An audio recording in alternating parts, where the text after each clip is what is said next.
Hello students, हमारी आज की इस खास क्लास में आपका बहुत बहुत स्वागत है। मैं आपका फिजिक्स टीचर आज आपको एक बेहद रोमांचक सफर पर ले चलने वाला हूं। आज हम तरंग प्रकाशिकी यानी वेव ऑप्टिक्स को डिकोड करेंगे।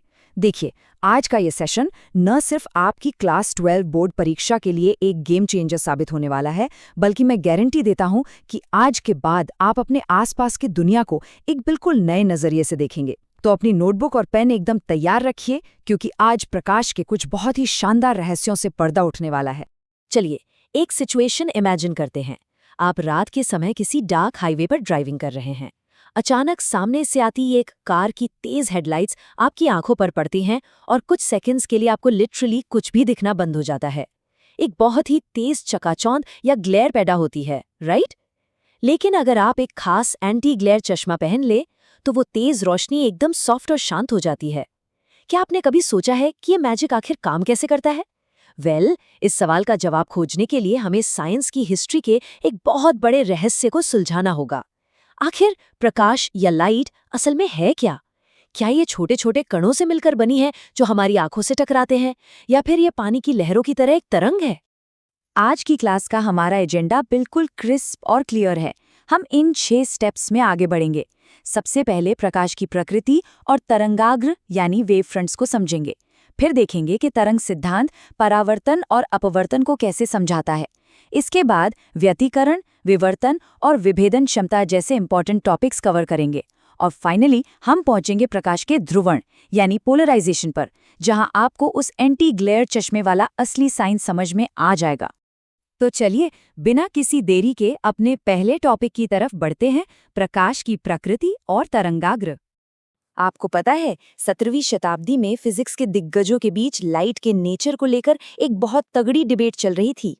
एक तरफ थे महान न्यूटन। उनका कणिकावाद सिद्धांत यानी पार्टिकल थियरी कहती थी कि लाइट बहुत ही छोटे और हल्के कणों से बनी है, लेकिन इसमें कुछ लूप होल्स थे। फिर दूसरी तरफ आए क्रिश्चियन हाइजन। हाइजन ने एक एकदम क्रांतिकारी तरंग सिद्धांत दिया। उन्होंने कहा कि नहीं, प्रकाश तो तरंगों यानी वेव्स के रूप में चलता है। उनके हिसाब से ये तरंगे ईथर नाम के एक काल्पनिक माध्यम में चलती हैं। अब देखिए, आज हम जानते हैं कि ईथर जैसी कोई चीज नहीं होती, लेकिन फिर भी हाइजन का ये वेव थियरी वाला आइडिया लाइट के कई फिनोमेना को समझाने में एकदम सुपरहिट साबित हुआ। अब इस हाइजीन थियरी का सबसे कोर कंसेप्ट है तरंगाग्र, या जिसे हम इंग्लिश में वेव फ्रंट कहते हैं। इसे थोड़ा आसान भाषा में समझते हैं। इमेजिन कीजिए कि एक रेड लाइट पर कारों की 3-4 लाइनें एकदम बराबर खड़ी हैं। जैसे ही लाइट ग्रीन होती है, सारी कारें बिल्कुल एक साथ एक ही स्पीड से आगे बढ़ती हैं। हम कह सकते हैं कि वो सब समान कला यानी सेम फेज में है। ठीक इसी तरह एक ऐसा सरफेस जिस पर मौजूद सभी प्रकाश तरंगे सेम फेज में हो, उसे तरंगाग्र कहते हैं। ये 3 तरह के होते हैं। अगर लाइट सोर्स एक पॉइंट है तो गोलीय तरंगाग्र बनेगा। अगर सोर्स एक सीधी लाइन में है तो बेलनाकार, और जब लाइट बहुत दूर यानी अनंत से आ रही हो तो हमें एक समतल तरंगाग्र या प्लेन वेव फ्रंट मिलता है। Moving on to the next section. अब हम देखेंगे कि हाइजन की ये थ्योरी परावर्तन और अपवर्तन की व्याख्या कैसे करती है। अब साइंटिफिक कम्युनिटी के सामने सबसे बड़ा चैलेंज ये था कि क्या हाइजीन की ये नई थ्योरी परावर्तन और अपवर्तन के उन पुराने और स्थापित नियमों को साबित कर सकती है? बिल्कुल कर सकती है।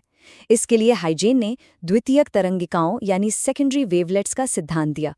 उन्होंने बताया कि जब कोई तरंगाग्र किसी सतह से टकराता है तो उसका हर एक पॉइंट एक नए लाइट सोर्स की तरह काम करने लगता है।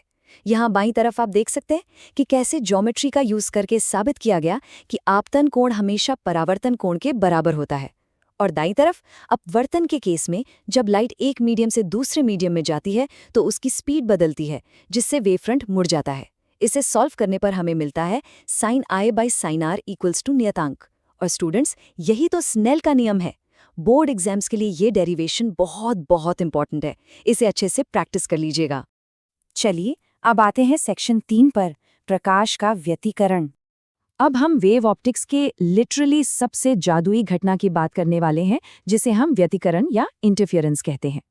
थॉमस यंग का डबल स्लिट एक्सपेरिमेंट इसी पर बेस्ड है। इसे एक डेली लाइफ एग्जाम्पल से समझते हैं। सोचिए, 2 बिल्कुल एक जैसे कार इंजन एक साथ स्टार्ट किए गए हैं। कभी कभी उनकी साउंड वेव्स ऐसे आपस में जुड़ जाती हैं कि आवाज बहुत तेज हो जाती है। इसे संपोषी व्यतिकरण यानी कंस्ट्रक्टिव इंटरफेरेंस कहते हैं। और कभी-कभी वो एक दूसरे को बिल्कुल नॉइस कैंसिलिंग हेडफोन्स की तरह कैंसिल कर देती हैं, जिससे विनाशी व्यतिकरण कहते हैं। लाइट के साथ भी एग्जैक्टली ऐसा ही होता है। जब यंग ने सिंगल कलर की लाइट को दो बहुत पास रखी स्लिट से गुजारा, तो सामने स्क्रीन पर उन्हें डार्क और ब्राइट पट्टियां दिखाई दी। इन्हीं पट्टियों को हम फ्रिंज कहते हैं। यंग के इस एक्सपेरिमेंट का जो मैथमेटिकल डेरिवेशन है ना, वो बोर्ड एग्जामिनर्स का फेवरेट है। इसमें लॉजिक बहुत सिंपल है। सबसे पहले हम दोनों वेव्स के बीच का पथांतर यानी पाथ डिफरेंस निकालते हैं। फिर हम संपोषी और विनाशी व्यतिकरण की शर्तें अप्लाई करते हैं, और ऐसा करने पर हमें एक बहुत ही क्रूशल फॉर्मूला मिलता है, फ्रिंज चौड़ाई का। इसे हम बीटा बीटा से डिनोट करते हैं। बीटा बराबर होता है लैम्डा डी बटे डी के। बीटा बराबर लैम्डा डी बटे डी, जहां लैम्डा लाइट की वेवलेंथ है, कैपिटल डी स्क्रीन की दूरी है, और स्मॉल डी दोनों स्लिट्स के बीच का डिस्टेंस है। इस फॉर्मूले पर बेस्ड न्यूमेरिकल्स एग्जाम में पक्का आते हैं। अब ये एकदम परफेक्ट डार्क और ब्राइट फ्रिंजेस देखने के लिए कुछ शर्तें पूरी होना बहुत ज़रूरी है। आप लोग इन्हें अपने शॉर्ट नोट्स में बुलेट पॉइंट्स में ज़रूर लिख लें। सबसे पहली और सबसे ज़रूरी शर्त है कला संबद्ध स्रोत यानी कोहिरेंट सोर्सेज का होना। मतलब दोनों सोर्सेज से निकलने वाली वेव्स के बीच का फेज डिफरेंस टाइम के साथ चेंज नहीं होना चाहिए, वो कांस्टेंट रहना चाहिए। इसके अलावा दोनों वेव्स की फ्रीक्वेंसी सेम होनी चाहिए, वो एक ही डायरेक्शन में ट्रैवल करनी चाहिए, और दोनों स्लिट्स एक दूसरे के काफ़ी क्लोज होनी चाहिए। अगर ये शर्तें मिसिंग हैं तो स्क्रीन पर कोई क्लियर पैटर्न नहीं मिलेगा। मूविंग फॉरवर्ड, हमारा चौथा सेक्शन है प्रकाश का विवर्तन। इंटरफेरेंस समझने के बाद अब लाइट के एक और इंटरेस्टिंग बिहेवियर, विवर्तन या डिफ्रैक्शन की बात करते हैं।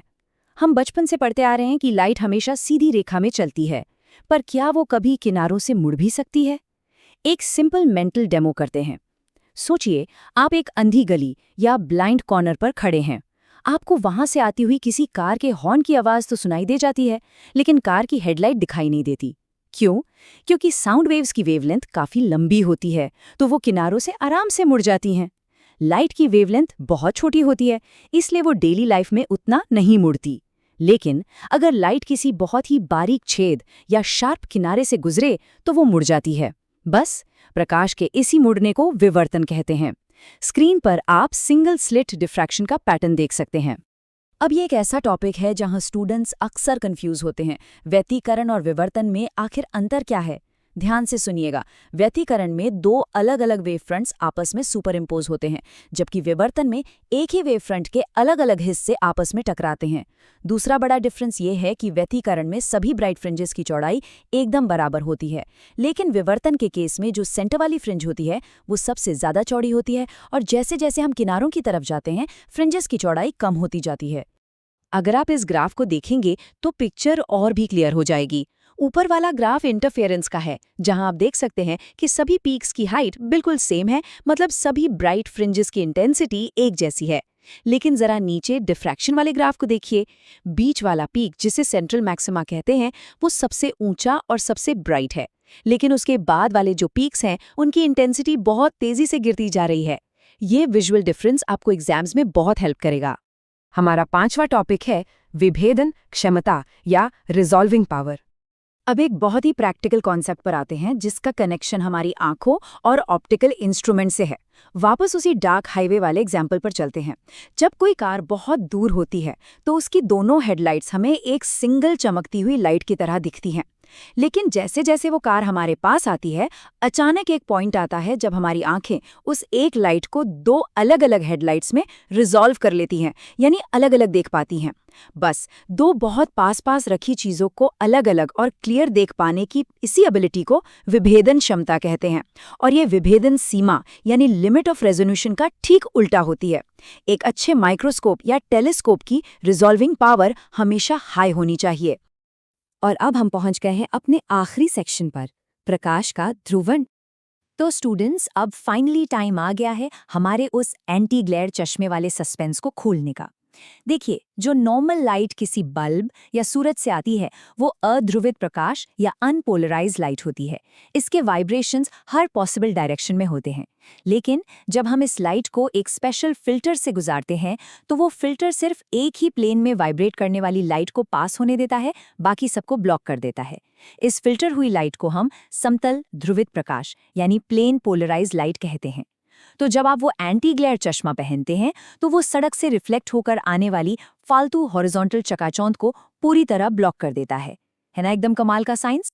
अब देखिए, पोलराइजेशन की बात हो और ब्रूस्टर के नियम की बात ना हो, ऐसा तो हो ही नहीं सकता। ये बोर्ड्स का एक और हॉट टॉपिक है। ब्रूस्टर का नियम कहता है कि जब कोई लाइट किसी ट्रांसपेरेंट मीडियम पर एक पर्टिकुलर एंगल पर गिरती है, जिसे हम ध्रुवण कोण या पोलराइजिंग एंगल कहते हैं, तो जो लाइट रिफ्लेक्ट होती है वो 100% पोलराइज्ड होती है। और इसकी सबसे खास बात यह है कि इस कंडीशन में परावर्तित और अपवर्तित किरणें दोनों एक दूसरे के एकदम परपेंडिकुलर यानी 90 डिग्री पर होती हैं। इसका फॉर्मूला बहुत सिंपल है, tan IP = n, जहां n उस मीडियम का अपवर्तनांक यानी रिफ्रैक्टिव इंडेक्स है। इससे तो आप अभी के अभी अपनी नोटबुक में हाईलाइट कर लीजिए। पोलराइज लाइट बनाने के लिए लैब में एक बहुत ही शानदार डिवाइस यूज होता है जिसे निकोल प्रिज्म कहते हैं। ये कैल्साइट क्रिस्टल से बना होता है और डबल रिफ्रैक्शन के प्रिंसिपल पर काम करता है। होता क्या है कि जब नॉर्मल लाइट इस प्रिज्म के अंदर जाती है तो वो दो अलग अलग किरणों में स्प्लिट हो जाती है। एक होती है ओ किरण और दूसरी ई किरण। इस प्रिज्म को कुछ ऐसे डिजाइन किया जाता है कि ये ओ किरण को टोटल इंटरनल रिफ्लेक्शन के जरिए बाहर फेंक देता है और हमें आउटपुट में मिलती है एकदम प्योर समतल ध्रुवित ई किरण। चलिए स्टूडेंट्स, अब एक छोटा सा रैपिड फायर टेस्ट हो जाए। आपको थोड़ा लॉजिकली सोचना है। अभी थोड़ी देर पहले हमने यंग का डबल स्लिट एक्सपेरिमेंट पढ़ा था।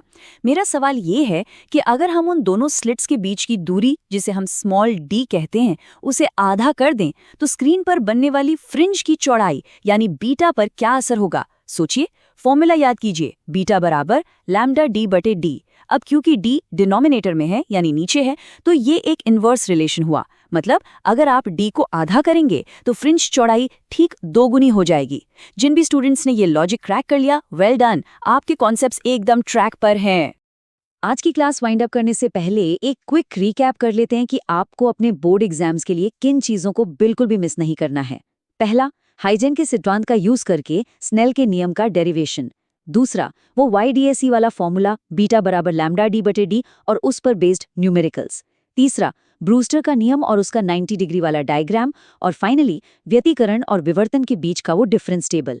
इन 4 टॉपिक्स पर आपकी पकड़ एकदम मजबूत होनी ही चाहिए। जाने से पहले आपके लिए एक छोटा सा होमवर्क। एक न्यूमेरिकल है आपकी स्क्रीन पर। अगर लाइट 1.5 अपवर्तनांक वाली एक कांच की प्लेट पर ध्रुवण कोण पर गिरती है तो अपवर्तन कोण कितना होगा? थोड़ा सा हिंट दे देती हूँ। इसमें आपको ब्रूस्टर का नियम यूज करना है और ये याद रखना है कि रिफ्लेक्टेड और रिफ्रैक्टेड रेज के बीच का एंगल 90 डिग्री होता है। इसे सॉल्व कीजिएगा, इससे आपके कॉन्सेप्ट्स और पक्के हो जाएंगे। तो आज के लिए बस इतना ही। अपने आसपास के साइंस को ऑब्जर्व करते रहिए और सीखते रहिए। हम मिले